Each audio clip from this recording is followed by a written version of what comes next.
All right, revolutionary greetings. This is Victor Coronado alongside Carlos Cruz Mosquera. We are Anti-Conquista. Please like, please share, please subscribe. We're on all social media platforms, Facebook, Twitter, Instagram. This is episode 12 of Nuestra America. This week's topic is nationalism, internationalism, and socialism, imperialist chauvinism, and versus anti-colonial liberation. And we have three wonderful guests. I'm a big fan of all three, so I'm really geeked out and excited about this.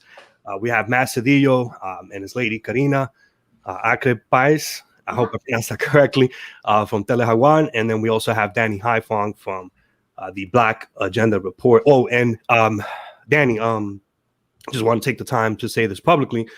Definitely my condolences to you for the loss of Glenn Ford. I was a big fan of Glenn Ford, huge fan of Glenn Ford, and so please, I hope everyone check out the work over at that Black Agenda Report. There's your Patreon right there. I'm a supporter of Danny Haiphong. I don't often support individuals, and Danny, I do support him because I'm a huge fan of your work and the work that you folks do over there at the Black Agenda Report. So, anyways, how's everyone doing? Great. How are you? Good. Yeah, doing well. Good to be here. Absolutely. Carlos, how we doing, brother? I'm all good here in the UK. Good weather for once, but it probably won't last very long. Absolutely. I hear you.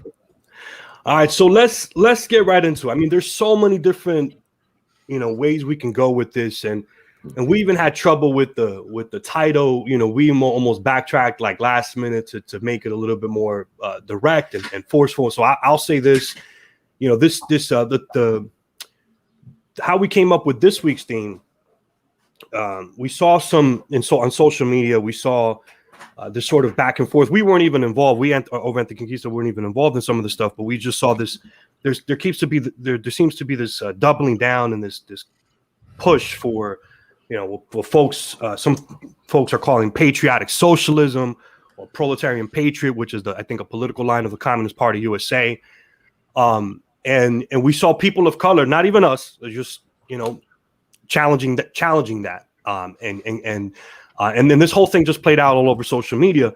So it got us to think, let's talk about this. We've talked about this before a lot, Anti-Conquista, on prior programs, but I'll hand it over to the guests. Your thoughts on this and what your position is on this, and what do you think of all this? Danny, first? Oh, sure. Well, I think what first comes to mind is that if those who proclaim themselves to be socialists and communists and Marxists really understand Marxism, then you have to understand that Marxism is a philosophy that helps guide us in how to understand the world as it is always changing. So, for example, the ways in which communists might have used patriotism during the Second World War, for example, in completely different conditions than how the world is constructed now, cannot just be automatically stamped on this current moment to justify the use of this concept of patriotic socialism as the sort of vanguard ideology of any kind of revolutionary movement in the United States. Right now, the United States is a declining empire. It is an empire that is built upon the blood-soaked profits that were accumulated from endless genocide and endless enslavement that has continued into modern day forms. And many of the communists who proclaimed communists who champion this patriotic socialist line have not paid much attention to those of which are challenging this narrative. Because right now in 2021, after 20 years of the war on terror, after multiple uprisings led by Black people around the issue of racist policing, after how many movements in the global South, whether we're talking about the rise of China, the ascendance of left-wing movements in Latin America, or we're talking about the continuous struggle against imperialism that goes on in the continent of Africa. All of these issues tend to fall by the wayside in order to champion this kind of patriotic ideology, which says that we need to put white workers in command of the movement here in the United States. That doesn't have really any historical basis to it. Whenever white workers themselves have led movements, they've always been attached to racism, and that has to be acknowledged. This, and I'll let Matt maybe and Karena talk about this, because I mean they're in California, so they may know more about the socialist movement in California has had extreme and immense problems with white workers leading movements, often at times at the exclusion of, let's say, Chinese laborers or indigenous people, and that is something I think we need to stay away from. This politics of exclusionism that's brandished as some kind of universalist ideology. Patriotism just is not that. It's not that in the United States. Michael Parenti cannot be cited in 2002 as something that is the source of our guiding ideology for today. We've had 20 years to reflect upon what has happened. We just passed through 9/11.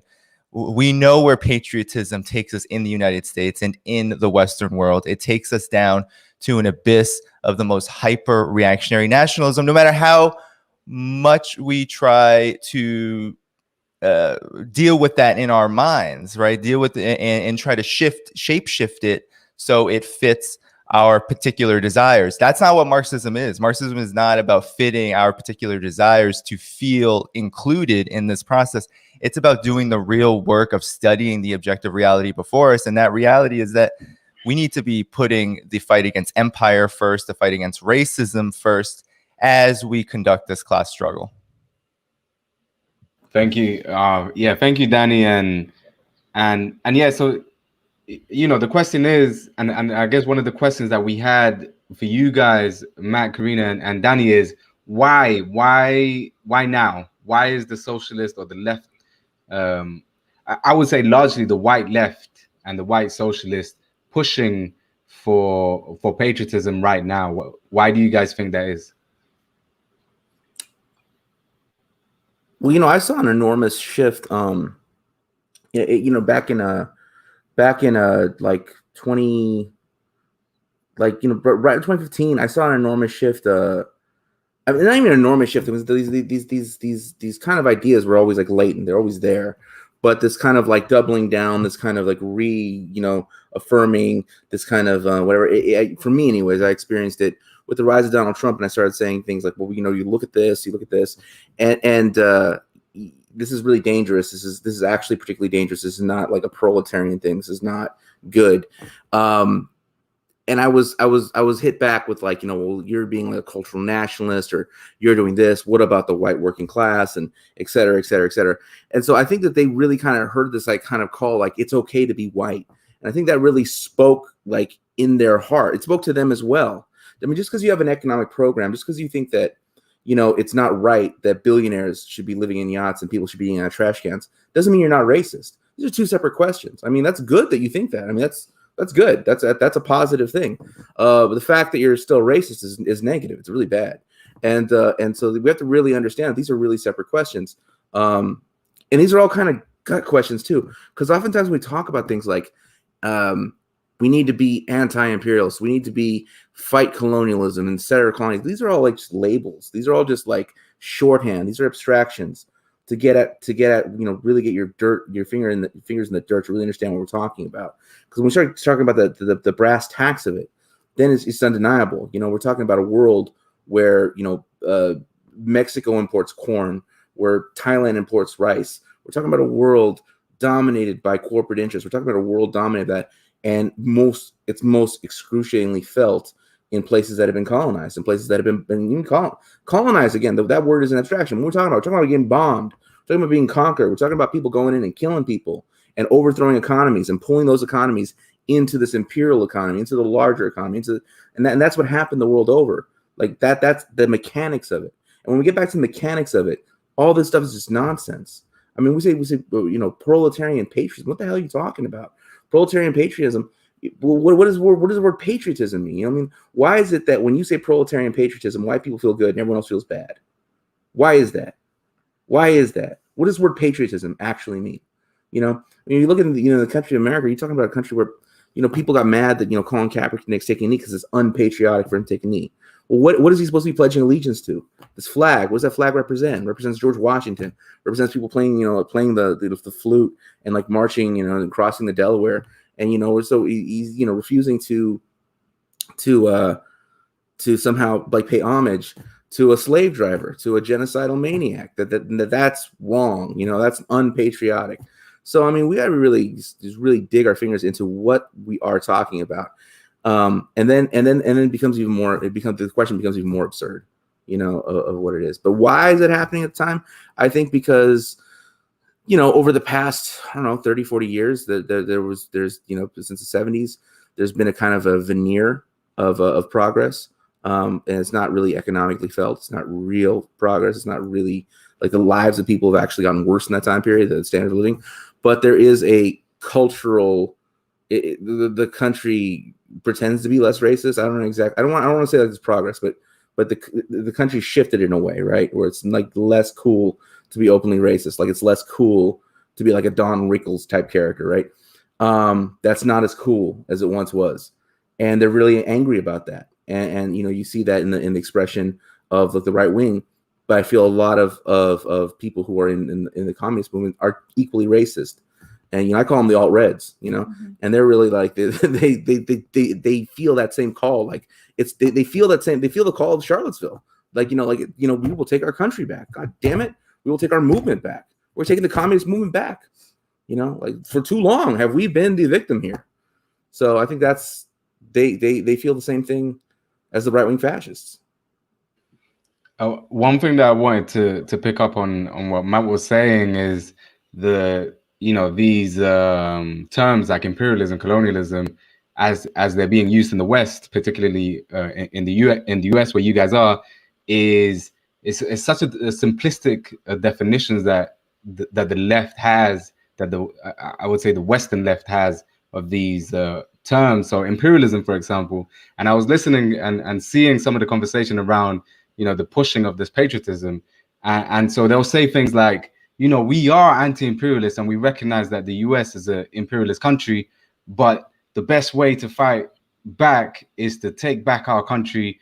But because they have a very one-dimensional definition of things like imperialism, which is that the US is invading countries militarily, without really thinking about how the entire economy of the US and Europe and the Western world and the first world in general, Japan, Australia, and so on, is the economy itself is based on looting the global south, looting the third world, and exploiting also oppressed communities within those nations as well. And usually it's Black, Latinos, immigrants who are worse off in these countries, in these Western countries.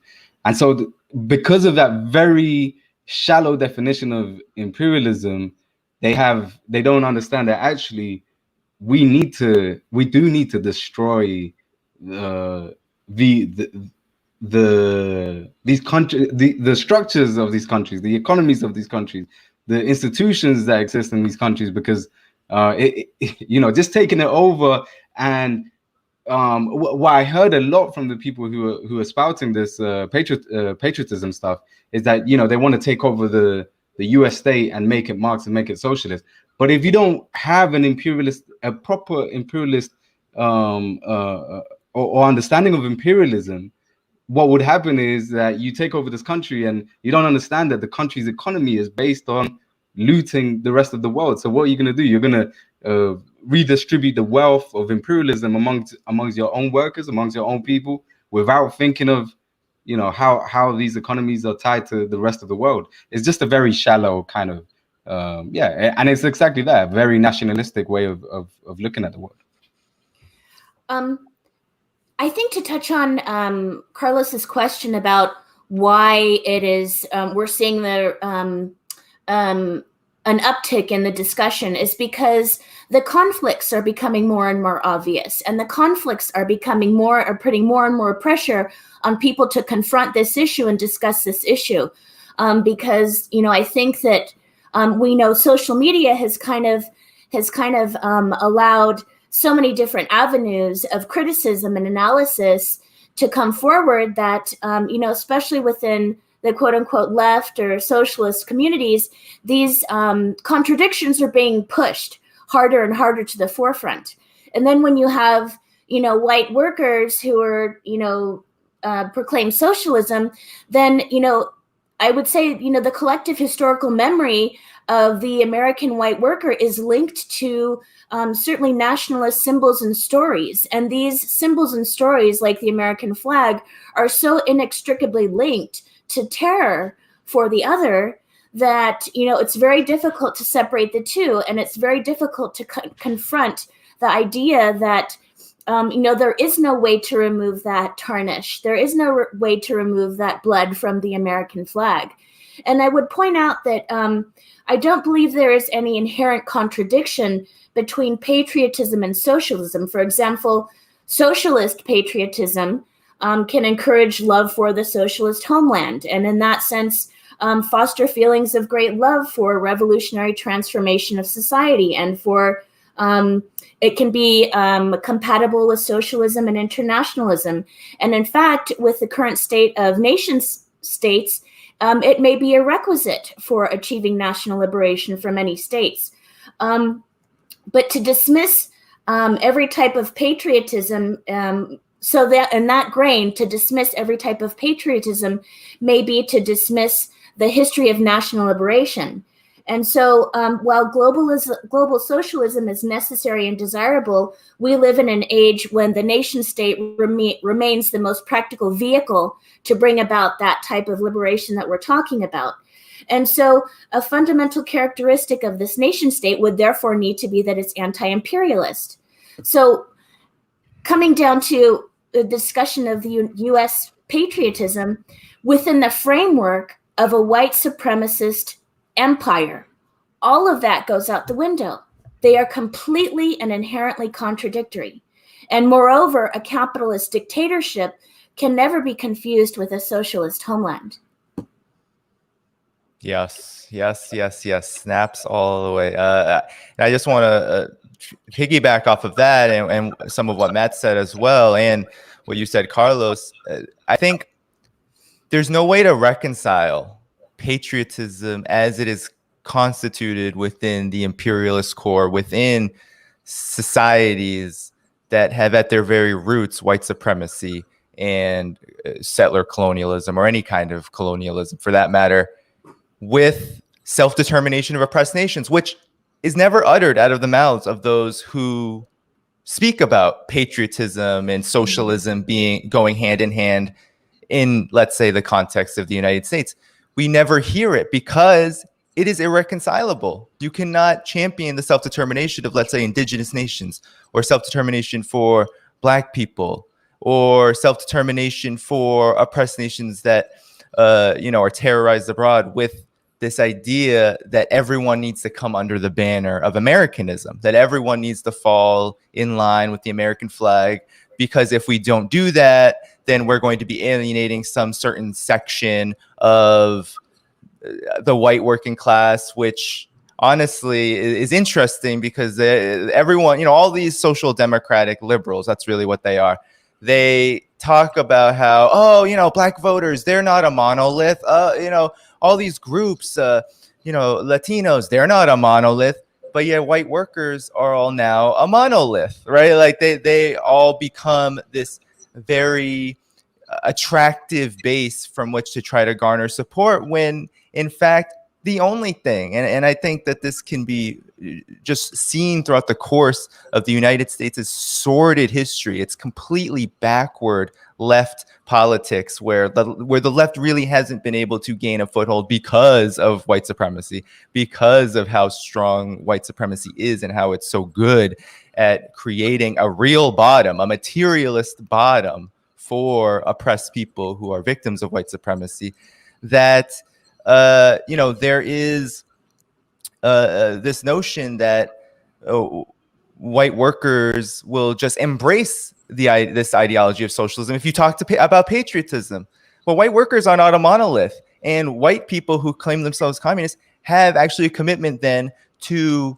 go out and do their job, which is to approach white Americans with the idea of socialism, and also do their job of ensuring that those same white workers aren't used as cannon fodder for lynching, for white supremacist violence, which has happened over and over and over again throughout the course of the United States' history.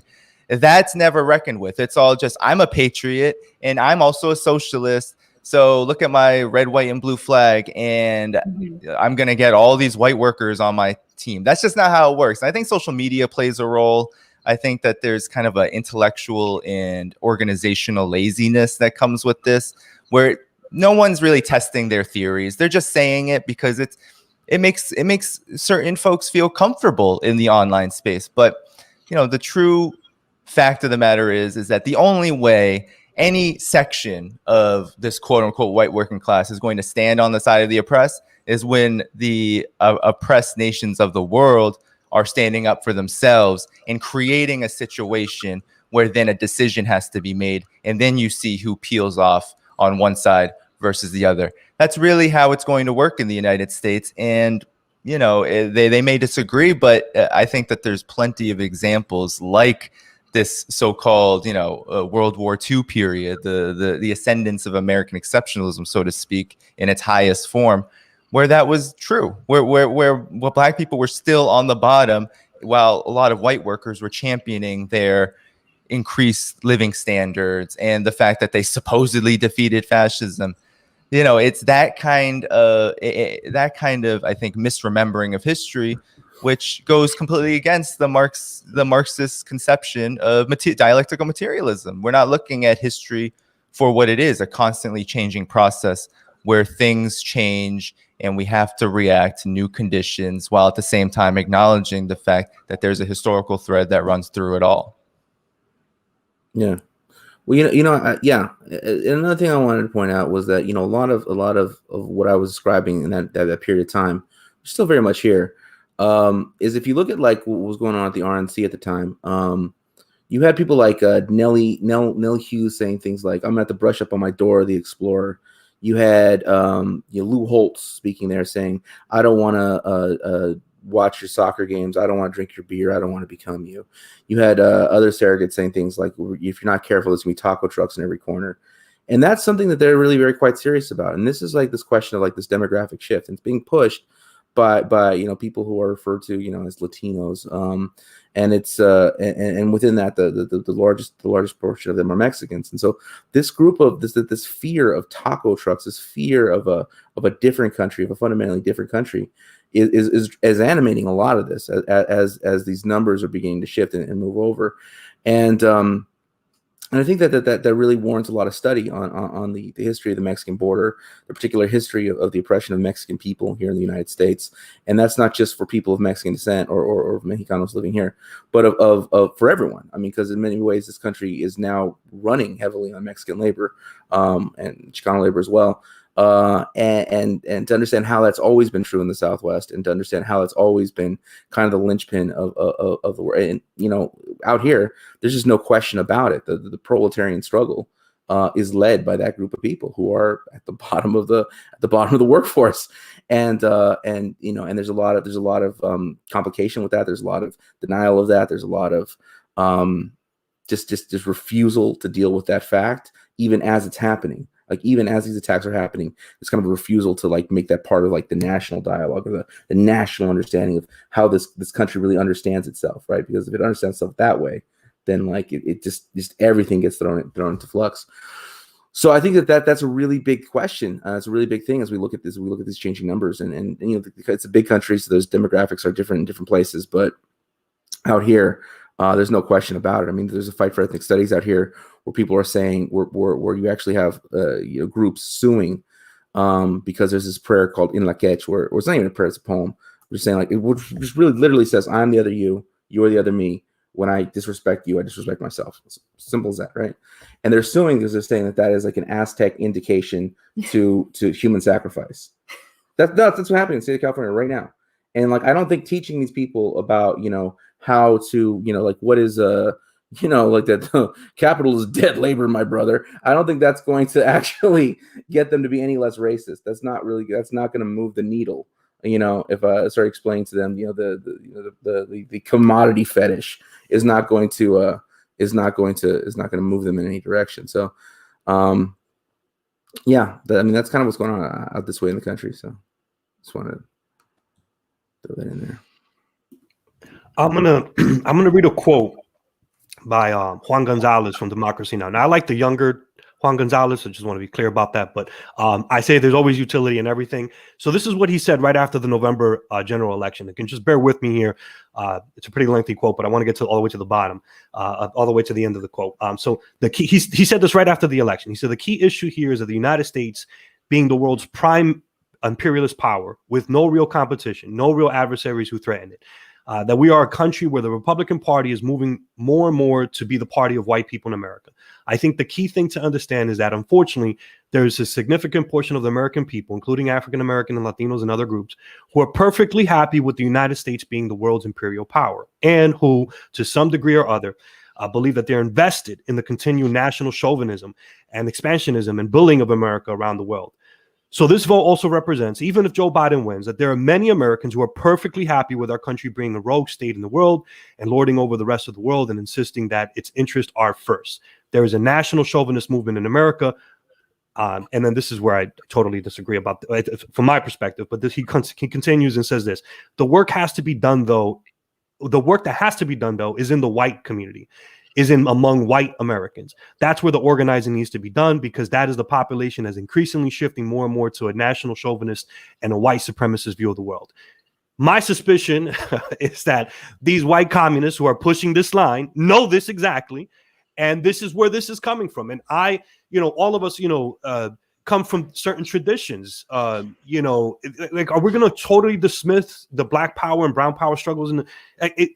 So anyway, I'll stop there, but I'll let you folks respond to that. I just want to I'll be real quick. The thing what you just said right now, though, the national chauvinism amongst this broad coalition of people called people of color, right, expresses itself in the Democratic Party for the most part. I mean, the fact that the people in this country are tied to imperialism regardless, that's much more heavily tied to support of the Democrats. This is kind of rainbow coalition of death. That really goes in that direction. It was support of Joe Biden. I mean, that's actually what he says is not wrong, but Joe Biden is not the opposite of Donald Trump. I mean, that's not correct. Yeah, and I want to just follow up too on that point about the Democratic Party, because I think we can put a lot of the blame for the fact that we have to have these conversations on the Democratic Party. And what I mean by that is that everything that Matt so astutely pointed out from the very beginning of this podcast in terms of the shift to the right, the demographic shift, all of it, the Democratic Party really does help stoke those forces and that ideological shift in so many ways. I mean, I argued in the book that I wrote in 2019 that the Democratic Party is the party of American exceptionalism, and it's the party of American exceptionalism at a time where there is probably at no other point in history more resentment among the broad masses of people for what that really means. There's a lot of internal, I think, existential in some ways crises going on among the broad population, and how that manifests is, of course, differs depending on where you stand. But the point is that the Democratic Party, through its explicit role in negating and erasing the liberation movements of over the course of history, the Black liberation movement, its direct role in repressing and absorbing and then repackaging what the politics of race really means in the United States, to do so in a way which gives kind of credence and gives credibility, and not to me and not to anyone, but to a lot of people who are looking at this for the first time, gives credibility to this identity politics narrative where all we need to think about is quote unquote diversity and representation, and you put Black faces in high places, or any face in high places that's non-white, and that then means this this country is on the road to progress. All of that has stoked these resentments, and so much it like fulfills the dialectic that we're seeing, where the far right then exploits that, puts out their own kind of program, and actually does a decent job at pulling in even left forces, even in the so-called Sandernista, Bernie Sanders, social democratic left. The leadership of that is primarily, if not entirely, white at this point. And they, in a lot of ways, mirror and reflect that dialectic, in the sense that they are more susceptible to these arguments that, yeah, you can negate self-determination and we can be against war, but we don't have to speak about the victims of imperialism. We don't have to criticize Bernie Sanders when he bombs things. And also, wow, it's really like Kamala Harris and Barack Obama, man, they really betrayed us. So this race thing, it's just a distraction, and we need to just go at things from a class only point of view, when any kind of conception of class or class struggle in the United States cannot but not just acknowledge, but put to the forefront this struggle against white supremacy, against empire that we're talking about. And I think that plays a huge role here, in that a lot of these white leftists, a lot of, I guess now newfound communists that are talking about socialist patriotism, they're not acknowledging the fact that there's a long history of struggle among Chicanos, among Black people, among the oppressed, both here and around the world, for socialism, and to just embrace this notion that the principal population that we need to be organizing is just white workers, which is the global minority, even if they may be a numerical majority in the United States. It really is a losing formula. It will isolate those forces who are really going to be the backbone of any kind of struggle here in the United, any kind of successful struggle, anything that they want, universal health care, all of this stuff. In order to get the kind of system and society that you want, to be able to get those things, you are going to have to take the lead of those who historically have fought for this to a larger degree than than this, what I think is still this mythical white worker that is out there ready to be the vanguard of the Second American Revolution, which unfortunately is a big strand of a section of the Communist Party USA. I mean, that's where a lot of this comes from. At the end of the day, it's this subsection of the Communist Party USA that's lasted throughout the years that says the American Revolution was great, we need a second American Revolution. Terrible framing, nobody's going for it, but here we are.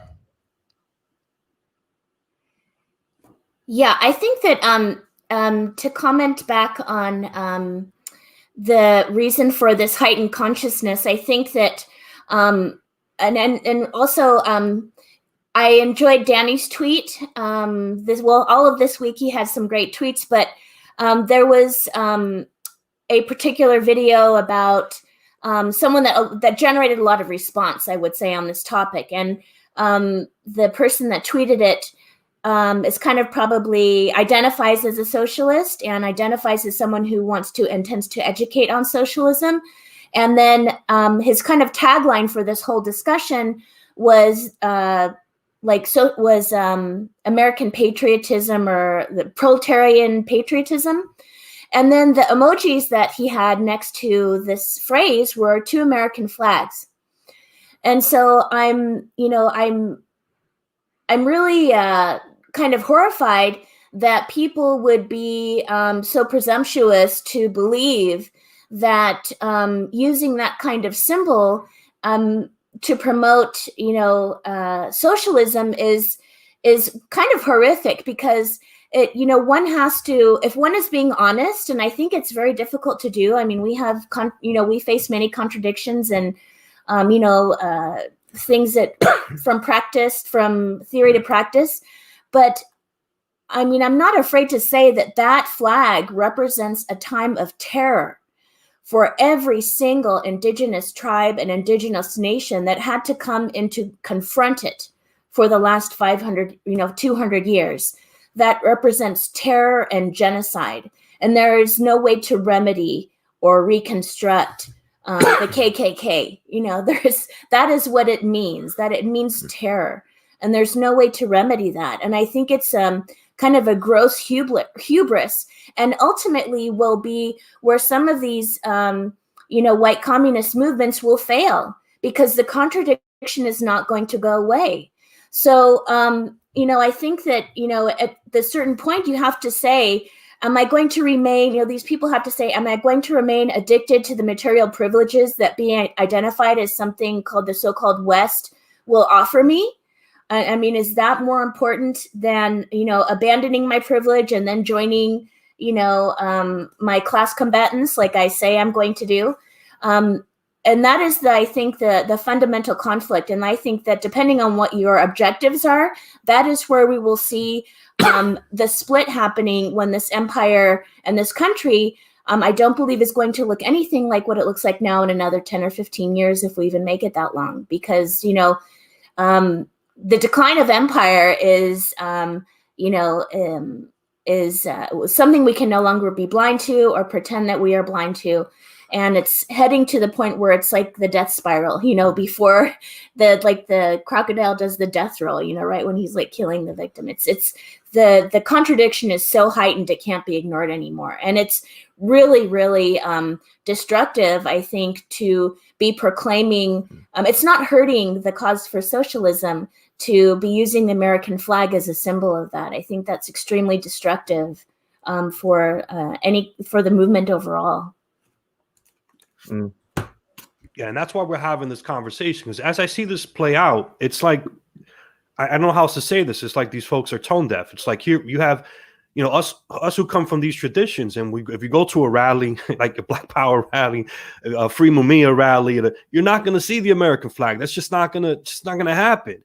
You know what I mean? And so here we are saying, hey, what you're doing, it's not just a philosophical debate that we're having. That shit's, there's that just scares our people. We feel disrespected. You know what I mean?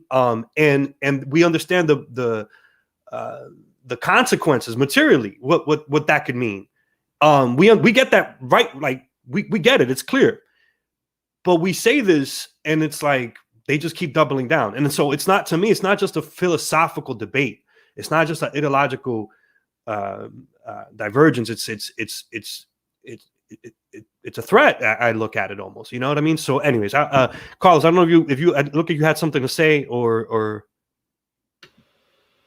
I agree with all of you. And I think, one of the things I keep seeing around this conversation is, it's funny because what you guys have described and what we see is that, it is a very divisive thing to want to put a U.S. flag or U.S. patriotism in a more general sense as well, in front of the movement, when, as you guys have been saying, to many of us, it represents genocide, it represents violence, it represents, so much wrong in the world. It represents imperialism.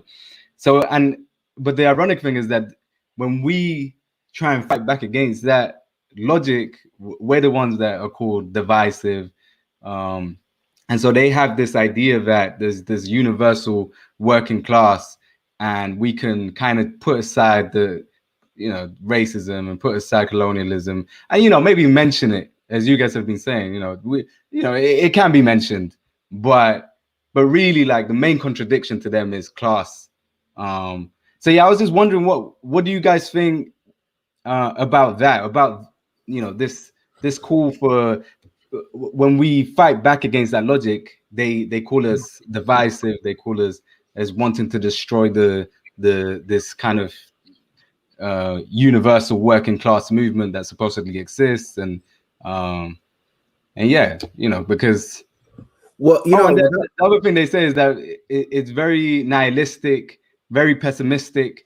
And so the other thing I wanted to ask is, how would we respond to that? What's a good response to that claim that we're divisive and that we're nihilistic and so on? Well, there's no way to detach emotion from what we're talking about. We're talking about the murder, centuries of murder and exploitation and enslavement and just just the reducing, just this absolute destructions of entire ways of life, and being shackled into these horrible economic relationships, into horrible brutalities. There's no way to divorce emotions, right? But just trying to just pull back for a second. I mean, what are we even talking about? Like what? Like to really just look at this logically. I mean, just really try to break it down logically. To go back to what we were talking about earlier, like that you cannot understand the world as it actually is outside of looking at how like material resources are pulled from one place, put into another place, and line the pockets of others. I mean, like if we're talking about a Marxist analysis, we're talking about an economic analysis, a historical materialist analysis. To talk about patriotism, that's very ahistorical. It's ahistorical and immaterial. I mean, you're talking nonsense and abstraction. So to try and like go with the logic, because obviously, as Karena pointed out, they are emotionally tied, and people and not only white people, I mean people who would push this line, right? Who are primarily white, but people who push this line are emotionally tied to these images of people playing the flute, and these American patriots of the Boston Tea Party, and Paul Revere's ride, right? They're emotionally attached to that. So I get it. I mean, it stirs their hearts. So it's kind of hard to talk about things like that. If we're seriously gonna try and get something done with people who are saying these things, to get them to stop saying those things and say something else. If we're seriously talking about doing this, not just dunking on them, crapping on them online. If we're actually serious about doing that, we have to break some of these things. And there's two myths I really want to bust. I mean, I really want, and now's as good as time as any, right? There's two myths, right? One is they talked about the alienated worker of the Rust Belt, the alienated white worker of the Rust Belt, making white workers synonymous with the Rust Belt. First of all, there is no city in the Rust Belt with a population over 100,000 that is over 50% white. No city exists. No city such exists. Flint is not a majority white city. Detroit is not a majority white city. Cincinnati is not a majority. I mean, you can go down the list. There's no place until you start getting to like rural New York, at which point I don't even know that's like a stretch to even call it the Rust Belt. You don't want to go there either. Right. But honestly, there really isn't a section of the quote unquote Rust Belt with a population of over 100,000 in any of these cities that has a majority white population. Does not exist. So that what you're describing doesn't exist. The majority of people in the Midwest that vote for them, they actually are the product of white flight and live in places like Ann Arbor and places like that. These little pockets of the Midwest that still have some economy left, and they just kind of just leave the area altogether. That's the red vote that exists in this area, not Rust Belt, not this economically deprived, like everything's collapsing, like who do I blame? It's those, no, that's not. It's those limousine liberals are the ones that no, that's not what's happening with that vote and with that. That's a myth. The other big myth right now that's being pushed, this is more like kind of on the left, this is like kind of more in like the kind of communist left, is this thing about the young patriots and their work with the young lords and the black under the leadership of Black Panthers. Now, that happened, of course, that happened, but what we're looking at here is a situation where a group of people came into Chicago, were treated badly because they were hillbillies, not because they were white. They were treated badly, and for a period of time, they could be organized within a coalition because of the conditions they were facing. Now, within, give them like 15, 20, 30 years, they kind of dissolve into the broader white Chicago. But for a time period, they could be organized because they faced a certain set of conditions.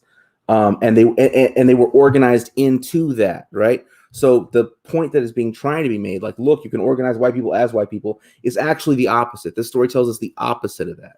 So that's ridiculous. So people need to really just like, instead of like trying to cherry pick things and find things and pull things out of speeches, like, oh, look at this, Fred, Hampton said this. Oh, look at this, Kwame Ture says. Oh, look at this, I found this one thing this person said, and trying to cherry pick these things, that like a person, anyone that, I mean, Danny, Victor, you, Carlos, Karena and I mean, anyone knows that when you talk a lot, you say things you don't actually mean. Sometimes just because you talk so much, you're going to say something that, like, on retrospect, I didn't really think that's not what I meant, right? So you can't, if you start cherry picking things and finding things that people say to pull way out of context, and so the advice I'd have to these people, to people that are white and are trying to get white people excited about, class struggle, whatever, would be to include things, include Harlan County, include, the battle for Blair Mountain, include that within a just general whatever, and just leave it at that, with a general look at class struggle, and like in this and Pullman Porter, and like in 1990 this, and in 2006 you had all these immigrants in the streets, and and this is the labor history of this country. Just include it, and if you don't want to deal with racism and talk about it as much, like at an initial point, I don't think that's right. That's probably wrong. It's kind of cowardly, but don't do what you're doing now. You know what I'm saying? Don't do what you're doing now. Like what you're doing now is offensive, and it's alienating to the bulk of the movement. It's not even what I'm trying to say right now. It's not just that it's wrong and morally wrong, which we've covered, pretty extensively here. It's actually stupid. It's counterproductive. It's dumb because the bulk of the movement isn't white. The bulk of the movement isn't white, and so you're alienating the bulk of the movement. So that's just, you're not going to make any friends that way. Yeah, just co-sign all of that, because and this is, I think, what you were saying, Matt. To just follow up, is that this is a practice question. This isn't an abstraction. What we are talking about. We're not just saying our ideas are different and that, and so we're correct because we have the better ideas. In fact, these ideas are rooted in exactly the kind of analysis of the particular situation that we're in. And what kind of response we often get is, oh yeah, well, we're anti-imperialist, but oh yeah, well, we don't believe in racism, but, and that's just color blindness. It's kind of repeating the so-called libs that they hate, right? The liberals that they can't stand. They're using, it's a similar tactic. It's a similar strategy of, okay, well, we'll acknowledge that thing and say, okay, yeah, we're not against you, but we're actually for this. We're for the flag waving, and we are, building this mythical white patriotic proletarian nationalist movement. And now let's move on and, go screw yourselves. Really, I mean, that's the level of discourse that we're that we're forced to have, and that we're forced to really see. And I think, back to this point of this being a practice question, all of the examples that are being cited that I'm seeing circulate the internet of this, like these examples of proletarian nationalism, flag waving, this and that, they'll cite a tune that Paul Robeson wrote in 1940. They'll cite Michael Parenti talking in 2002, writing a book about super patriotism versus patriotism. And they'll say, that's it. That's the example. Look, we're right. We can be proletarian champions of the working class and also love our country. Well, any idea that is expressed is rooted in the reality of the material reality of that current period. So you cannot compare moments where there were attempts in very hostile conditions, like the super patriotism that existed during the Second World War, where imperialist powers were fighting against each other, some fascists, some just imperialists, but they were fighting each other for the big prize, the colonies, really. That's what they were fighting over. And we can't compare it to post 2001, right afterwards, where we all experienced it. We were all alive during that time. There was such an extreme amount of racist American nationalism that was set upon and unleashed after the World Trade Center attacks, which really did compel some people like Michael Parenti, who I consider a friend of the socialist movement, very influential in a lot of my work. But he took a strategic leap there and said, okay, I'm going to try to reckon with all of these white leftists who are going this direction and try to reconcile it. Doesn't mean that it works for this moment right now, 2021, after we've had the historical examples before us of what happened after the War on Terror, not to mention that it probably was always a mistake to try to appeal to this uber right-wing nationalism that was spreading across the country, and try to pull it back from that vantage point. Because what we've seen the results of it. We've seen how this has only become more sophisticated, only become more complicated. And so now we are trying to actually simplify the position. I think Matt did a really good job simplifying the position that there is a lot of history that's untold. There is a lot of real opportunities to express solidarity.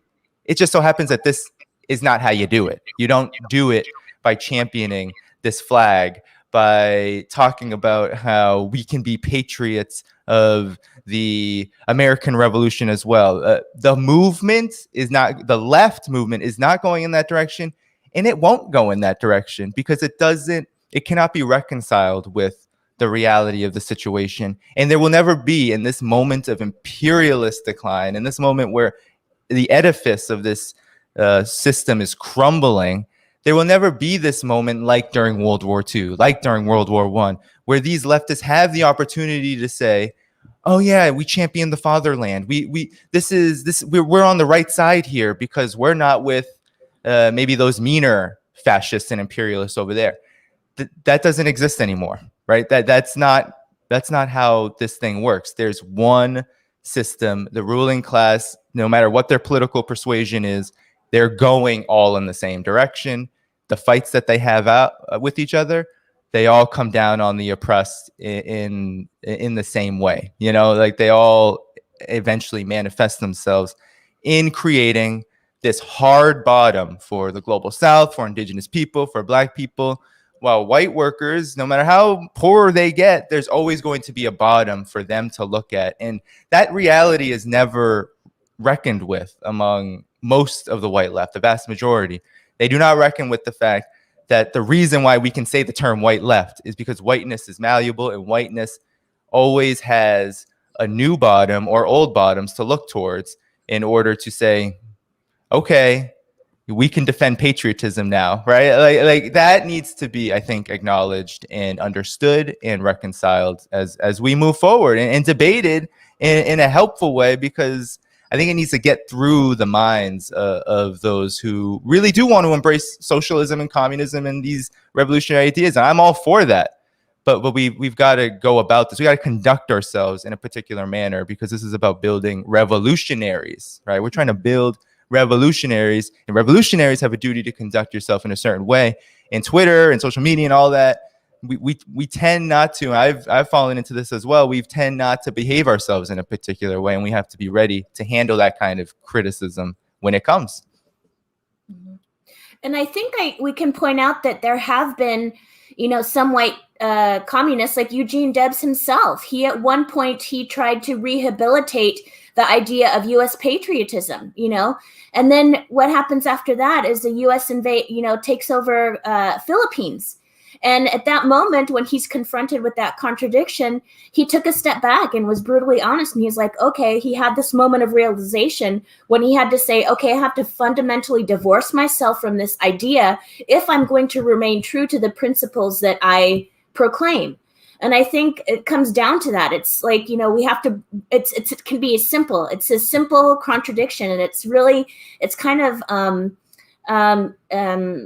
intellectually insulting to have people think that that's lost on us, that we don't see that as, a contradiction.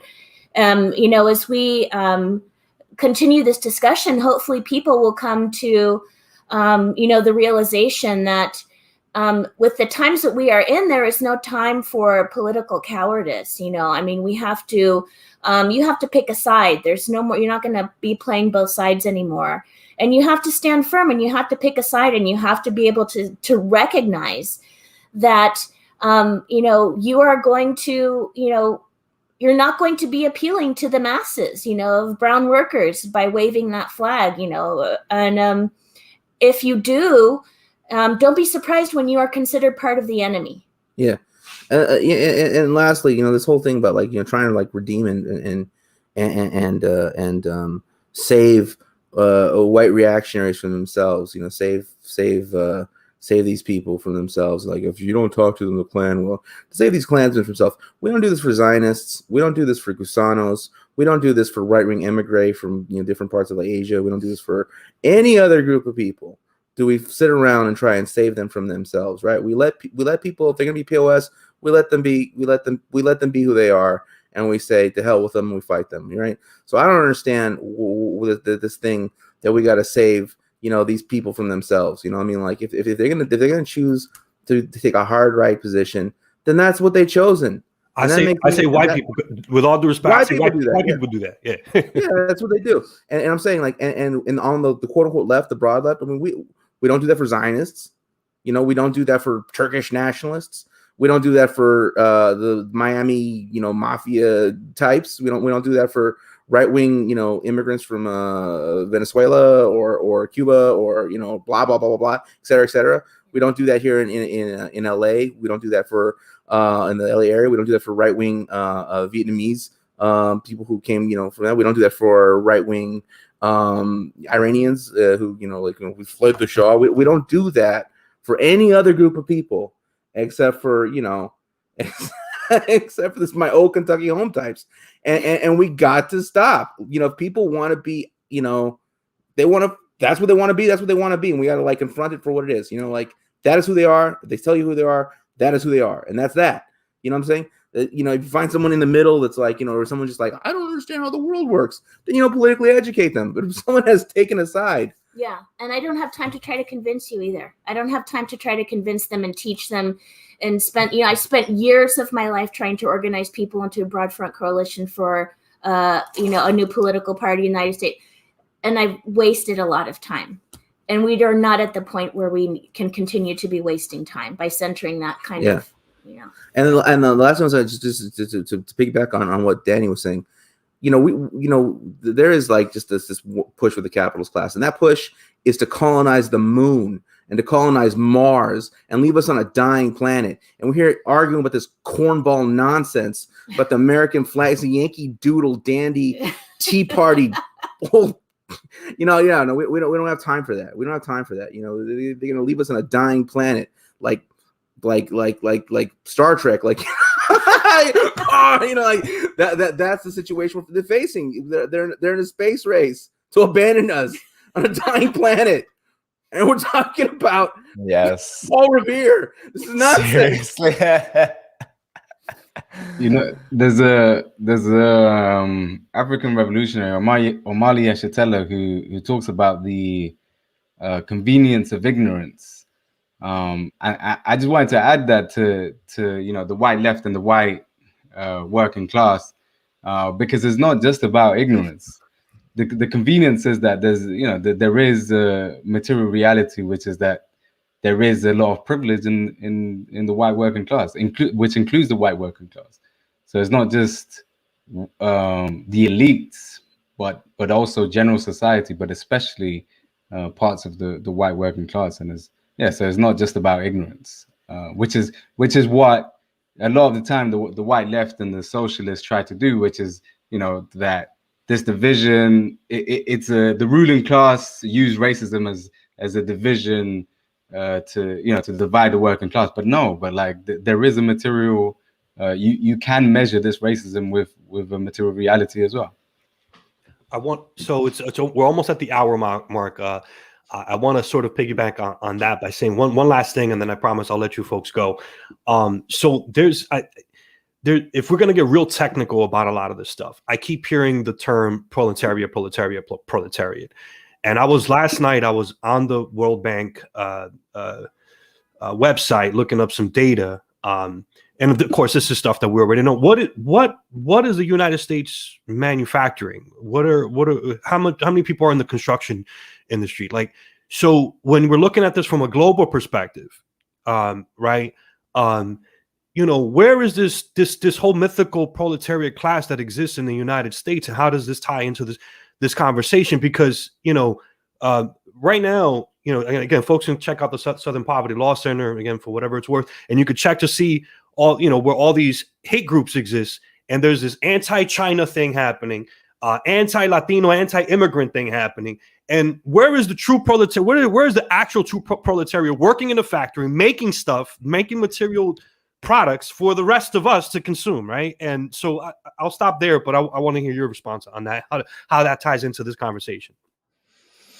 Yeah, well, I'll just quickly say that there is a much smaller, of course, manufacturing base in the United States than there ever has been. And what's left of it is not majority white worker.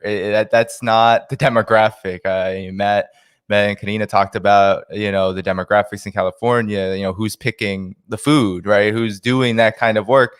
That's not white workers. They're also really not in the factories like they used to be. The ones that still exist, they're black workers in Alabama, like that.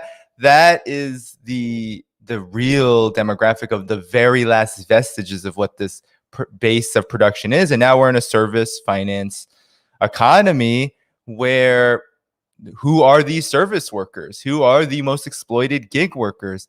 By the vast majority, they are not white workers. I mean, I live in New York City. I can tell that's not hard to decipher, especially now coming from a generation, this so-called millennial generation.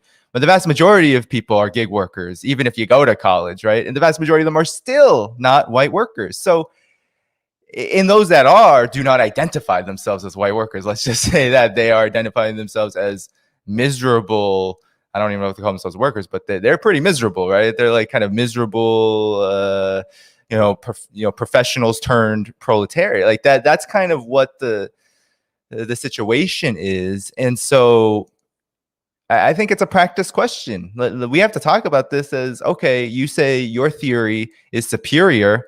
Well, has it been put to the test? Because everything that we've been saying this whole hour basically says that your whole picture of what the United States is off. It's based in mythology.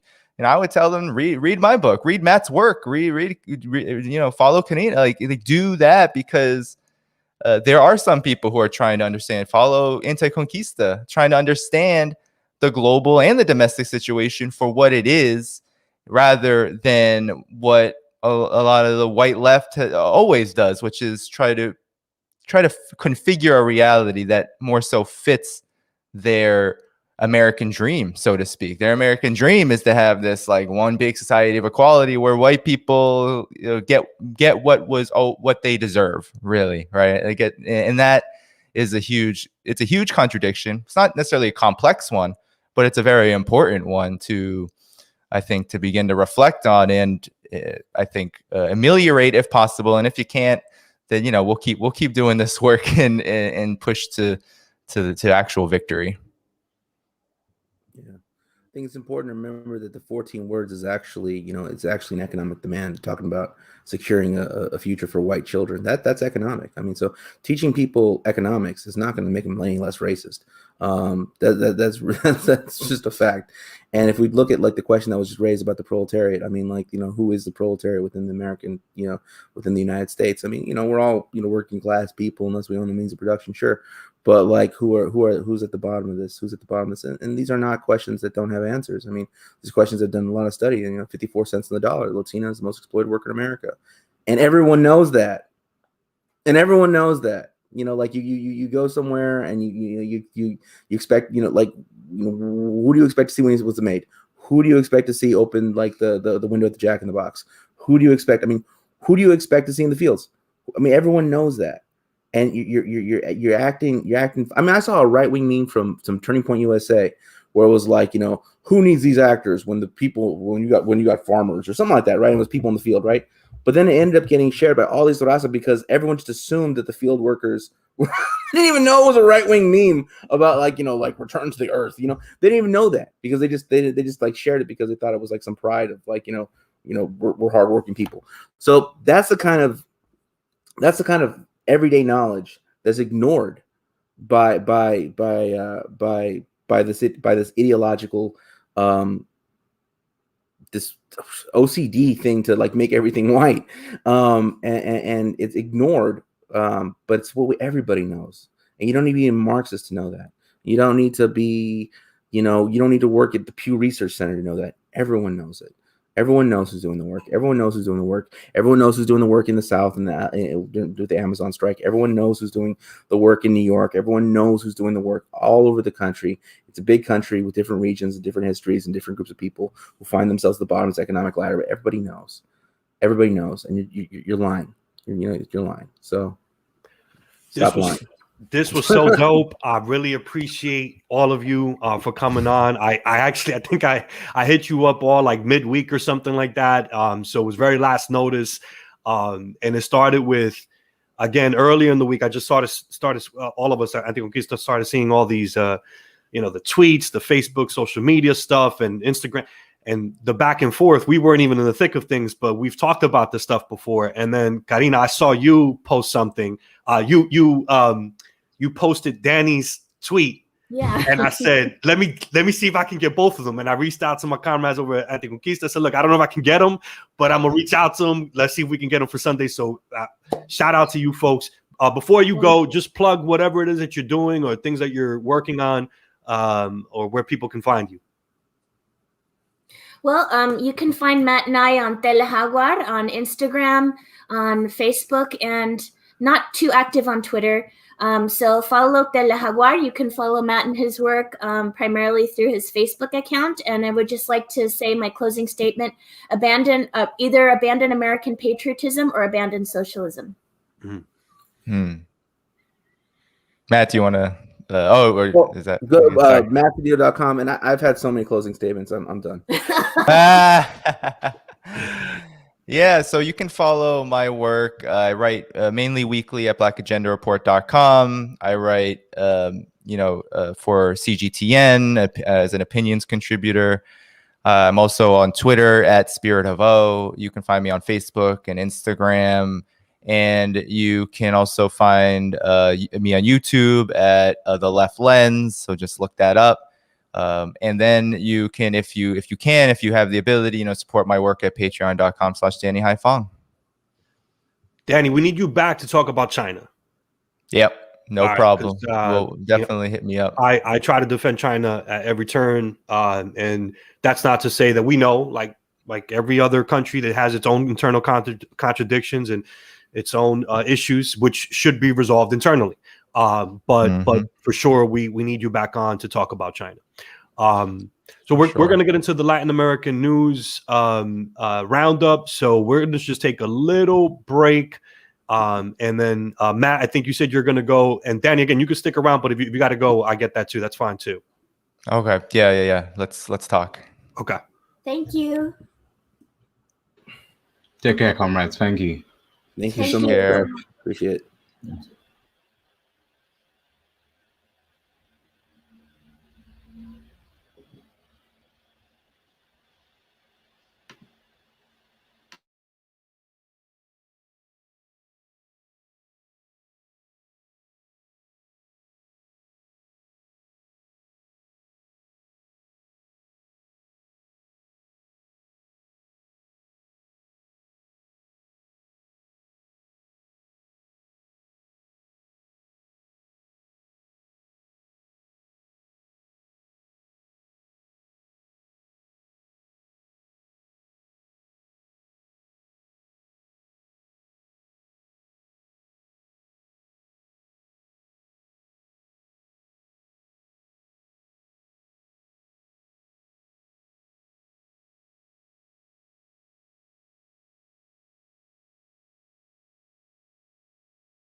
All right, folks, and we are back.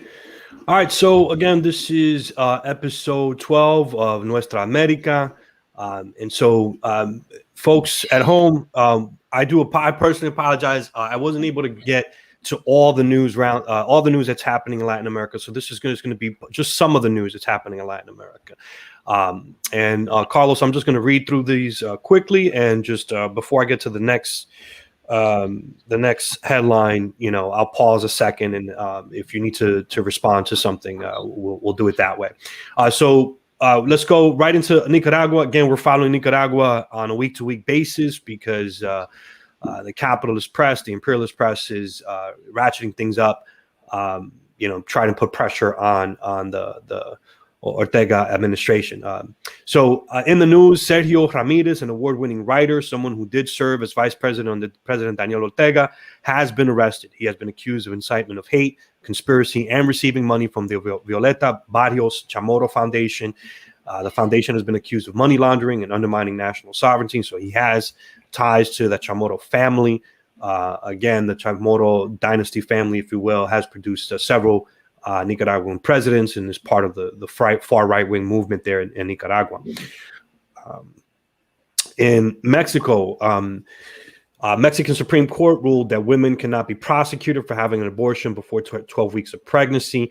This ruling was unanimous and will affect all 32 states. And so it's a huge victory there for women in Mexico. Also in Mexico, they were hit by a 7.0 earthquake, magnitude earthquake, killing at least one person, and many buildings were damaged in the city of Acapulco. In Mexico, the talks between the United States, which we've been following, did result in economic agreements to work together on 4 main pillars. And these are sort of like broad pillars that were put out there. There are no real details that were detailed. But here are the 4 main pillars: a more resilient supply chain and modernizing the U.S.-Mexico border, a sustainable economic and social development in Mexico and Central America, cybersecurity being number 3, and workforce development being number 4. The Trump Stay in Mexico program was not discussed at all. And that's the program that sends asylum seekers back home while they wait for their cases to be processed. In Mexico City, a Christopher Columbus statue will be replaced by a statue of an indigenous woman. So that was good news to us when we read that. And also, there was an interesting piece in the Washington Post. It's titled, Mexico's Bold Break with Machismo. Congress is now half female and gender parity is the law. So 50% of legislators in Mexico's lower house of Congress are now women. And that's by comparison, there's 27% women in the U.S. House of Representatives. And in several states, women are set to outnumber their male counterparts in the local legislators. Carlos, I don't know if you had a response to any of that before I moved on to El Salvador. Yeah, no, I think, the usual thing we say about Mexico, which is that, we respect there is certain aspects of AMLO's government that's super progressive, that's beneficial to Mexicans. There are projects and programs that we should celebrate, while at the same time acknowledging the fact that they're still operating within a liberal and quite frankly a neoliberal and capitalist framework. So yeah, we, as we always say in the show, we acknowledge that all of these things, some of these things that are progressive about Mexico at the moment, while at the same time hoping that the Mexican people can use this progress to make further and more radical progress in terms of bringing about a socialist society. Absolutely. In El Salvador, the Bitcoin as a legal tender was finally rolled out, and it was a total disaster. They saw technical glitches, volatility in global trade moves, and cryptocurrency value going up to as high as what they call 10% daily in trade moves. And of course, protests broke out in the Central American countries. So, we're monitoring what's happening in El Salvador. That's to say the very least. I get daily updates from a source that I have in El Salvador, and I hope to do a whole program on El Salvador because I think things are they're heating up there in El Salvador. But Carlos, any response to that? No. Yeah, I did see the whole chaos about Bitcoin and more generally, I think that there's issues with Bitcoin. I think people have lost like a mad, crazy amount of investments that people have put into Bitcoin, which, you know, we've always been presented with Bitcoin as being like some sort of alternative to the monetary system that exists, and I guess there are some progressive things about it. I know Venezuela also, and this digital currency in general, I think is being tried out by progressive governments to see how it can be used to kind of counter the regular monetary system that exists. But yeah, I think in El Salvador, this guy, what's his name? Bukele. Yeah, I've heard two different pronunciations, Bukele and Bukele. I'm not really sure which is. He has I think an Arab. He's from Arab descent. Nayib Bukele. Right. Yeah. Bukele.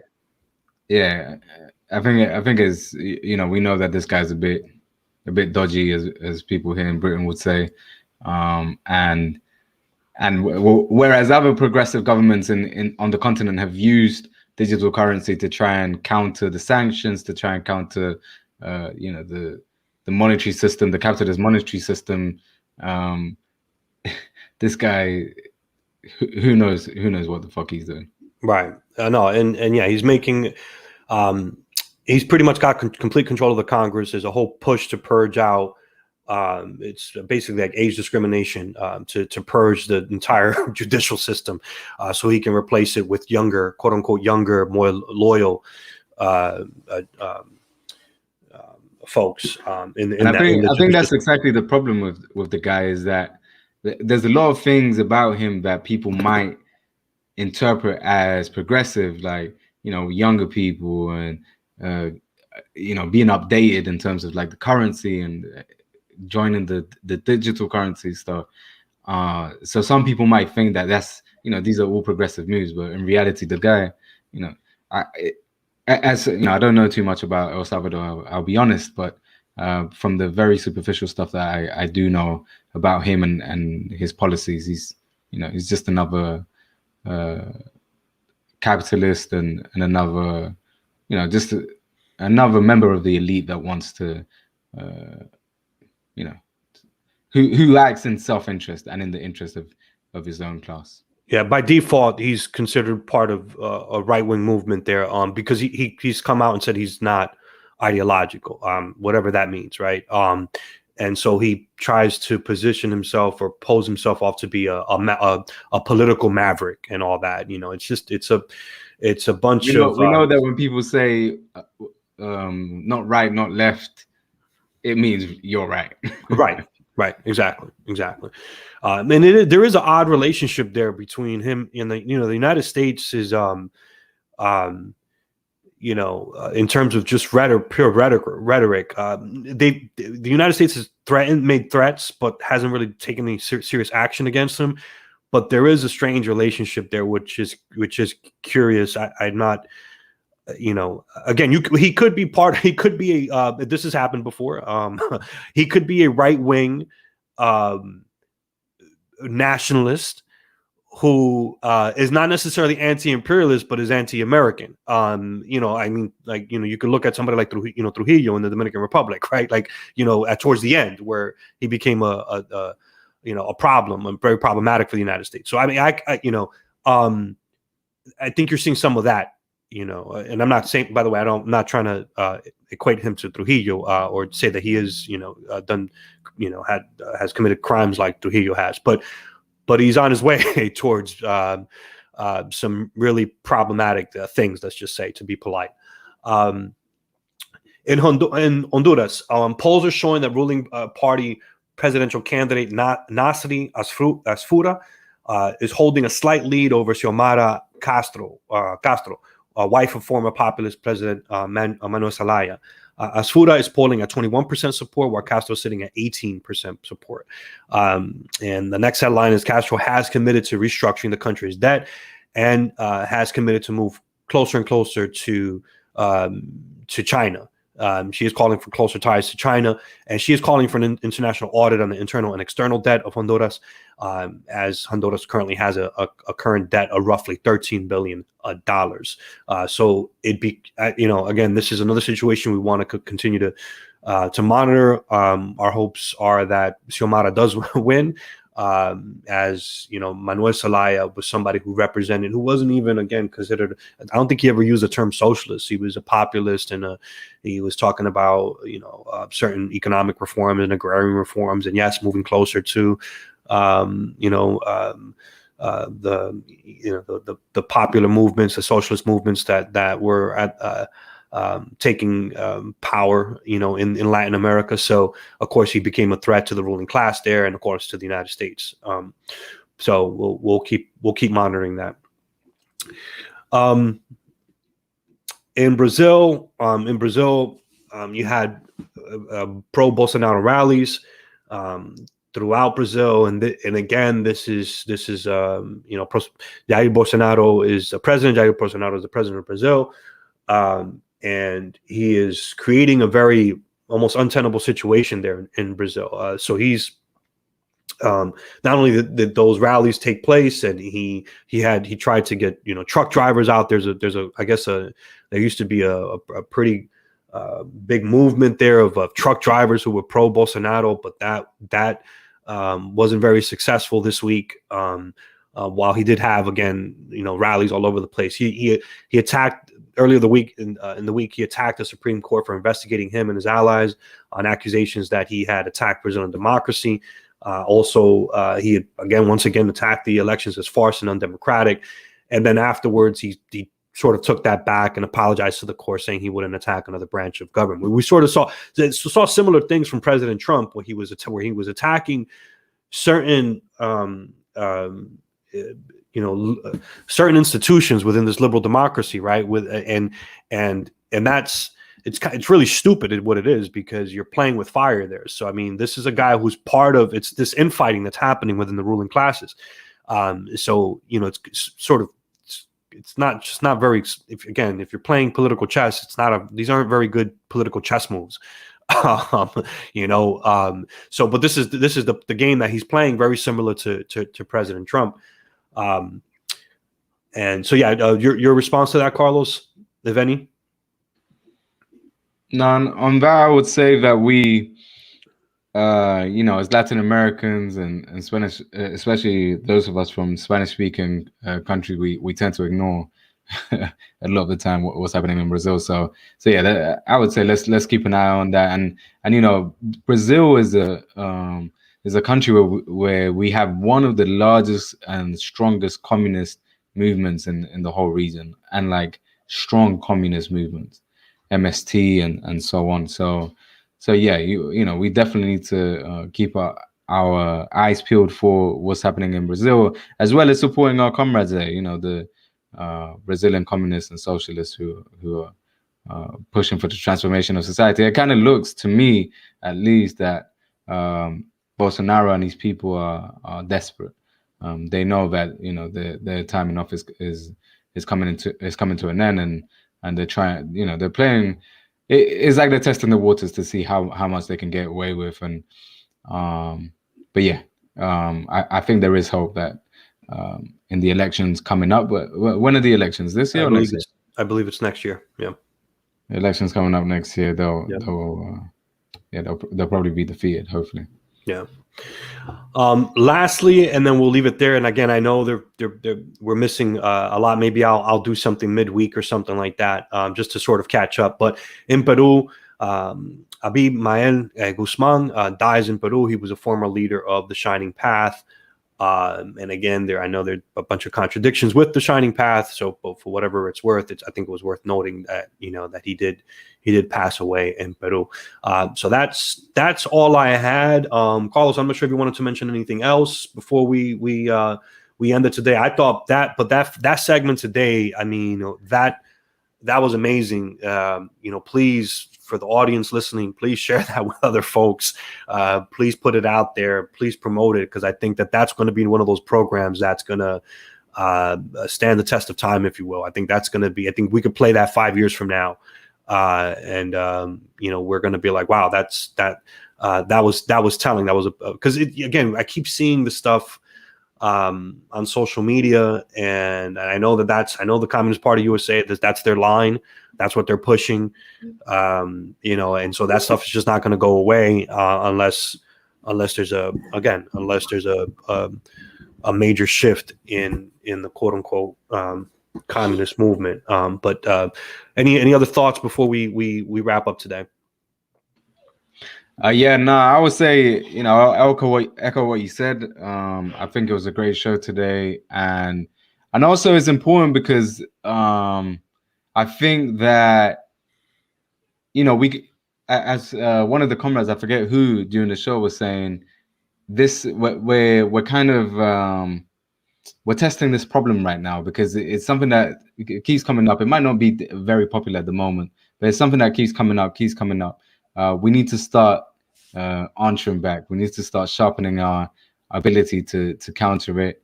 I think we have quite sound and clear arguments against it. But yeah, we do need to do this more. We do need to support each other. I think that the white left, even though there's a lot of infighting among them in terms of ideological stuff, they all agree on this particular point, which is making the struggle to be this mythical, universal working class struggle against this one ruling elite, and ignoring the nuances that exist, and ignoring that colonialism exists, racism, imperialism, most importantly for us as Latin Americans, and ongoing imperialism, not just imperialism back then, but imperialism as it exists today, and not just imperialism as a military phenomenon, but imperialism as a economic phenomenon, which is what's missing from their analysis. Really, if you analyze what they're doing, is that they think that imperialism, by calling out imperialism, they're calling out the military invasions of country.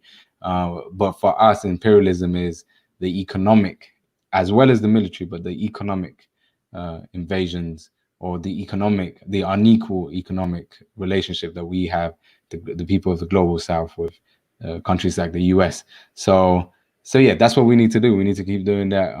And just as that they're united in that ideological position, we need to unite ourselves in our ideological position, which is to counter what they do. Trying to make this into some kind of standard movement where whites are the standard, and they make invisible the realities of our people, of Black and brown people. Yeah. To the rank and file, both the people of color within these movements, and they're not so many. You don't have to listen to these white people. You don't have to listen to these white people. And to the well-intentioned white person who's part of the rank and file, you also don't have to listen to that white leadership. You don't. And you can create your own thing, or you can plug into some other organization. And I get it, because you feel like, okay, I'm part of this organization, so I have to follow that line. This is what they're telling me, right? I went through the program.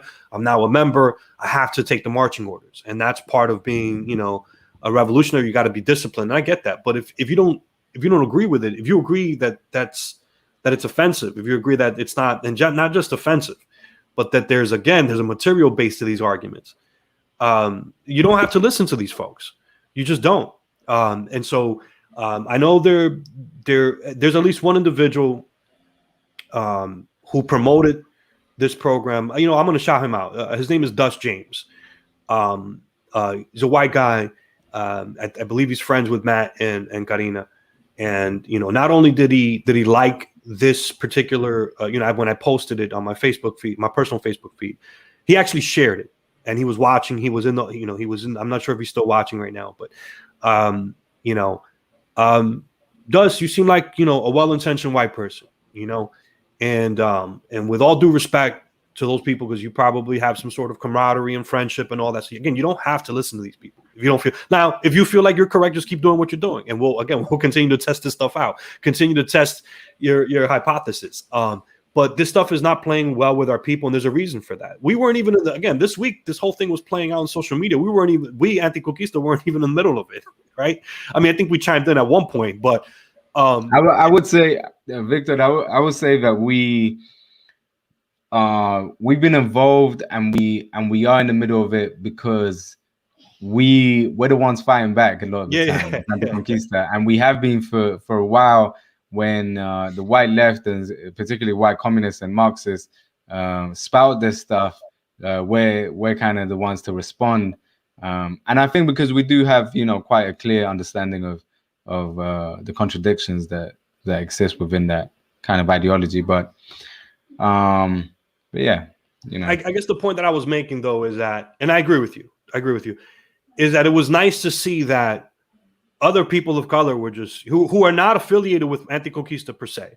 We're just fighting back against this and saying it's bullshit. What you guys are saying is bullshit, calling it out and giving their own arguments. And so that was very refreshing, So, but back to what you were saying, I believe we may have had a little bit to do with that. We hope in terms of influencing these conversations, because we've been talking about this for a while. So. Yeah, and I would also point out for people who are like in these debates, like it's no coincidence that the people who are leading that ideological line that U.S. patriotism is fine are white people. Let's be honest, right? And the black and brown people who might follow them is because they belong to those, like you were saying, CPUSA or those white communist parties or are in that circle. So it's no coincidence. It's the black revolutionaries, brown revolutionaries, Latin American revolutionaries fighting back this ideological position, and we fight it back not because. And I was telling you this, Victor, before we came on air. Like, we don't want any personal antagonisms with people. We don't even want antagonisms with other organizations that may have this line. But we do have to come out and denounce it. We don't want to. We don't see them as our enemy, really. We see capitalism and imperialism as our enemy, and what we focus on in fighting. But we do have to speak out when we need to speak out, and because it misguides our people. It misguides us it leads us to believe that there's this very one-dimensional struggle that we can all join up together and ignore certain things, historical realities and material realities that exist. So yeah. Absolutely. So we'll end it there. Again, we are Anti-Conquista. Please check us out at anticonquista.com. We're on Facebook, Twitter, Instagram. Please consider donating to us. As again, we've mentioned on prior programs, we've donated now over $100,000 to different organizations and movements in Latin America and the Caribbean. So we hope you enjoyed today's program. Until next time, everyone have a great afternoon. It's the first weekend of football, so we had the Sports as a Weapon, American football. We had Sports as a Weapon broadcast yesterday, and so I am going to be closing this out by saying enjoy some football if you're into American football. So take care now, guys. All right, comrades, take care.